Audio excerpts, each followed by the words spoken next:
থেকে একটু হাত তুলে খুশি কারা কারা খুশি কেউ নাই তাহলে আজকে বাংলার আপমর জনতা সবাই চুপ কেন তাহলে বোঝা গেল কিছু কিছু মানুষ খুশি সবাই নাকি কারণ কি জানেন দুনিয়ার মানুষকে সন্তুষ্ট করার জন্য তারা কথা বলবে কেন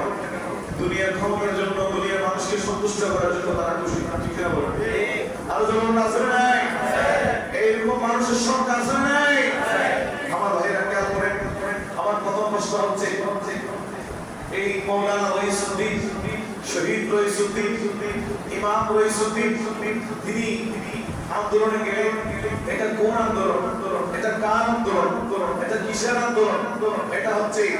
সমগ্র বিশ্বের নির্যাতিত নিপীড়িত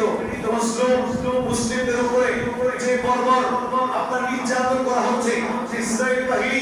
আপনার যেভাবে নিপীড়ন চালাচ্ছে ফিলিস্তিনের উপরে এবং এই যে ভারতে দেখেন আপনি কিছুদিন আগে দেখতে পেলাম একজন তাদের ওই যে বলি অনুষ্ঠান করা হয় সেখানে একজন মুসলমানের বস্ত্র আলাদা করে দিয়ে তাকে নিয়ে তারা হোলি খেলছে নাউজুবিল্লাহ পড়েন না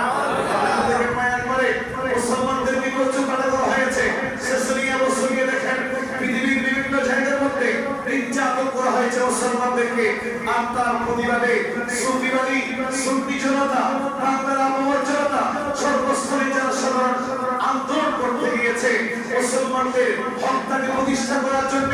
মুসলিমদের পাশে দাঁড়ানোর জন্য গিয়েছে কথা বলার ঠিক না আরো জোরে বলার ঠিক হবে ঠিক এই যে মুসলিমদের পাশে দাঁড়ানোর শিক্ষা দিয়েছেন আমাদেরকে যিনি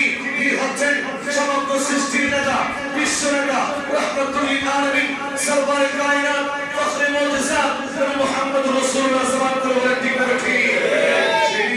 পদর প্রাপ্ত বলেন উহুদ প্রাপ্ত বলেন খন্দক প্রাপ্ত বলেন আপনার সর্বশেষ আমরা যদি দেখি আমার নবীজি মোতার প্রাপ্ত বলেন সশরীরে নবীজি 27 বছর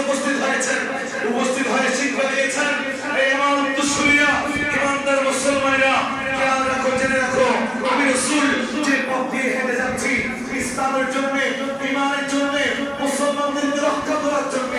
ইসলামের জান্নাত নির্মাণ করার জন্য প্রয়োজনে তোমাদের পরিবার ছেড়ে যাও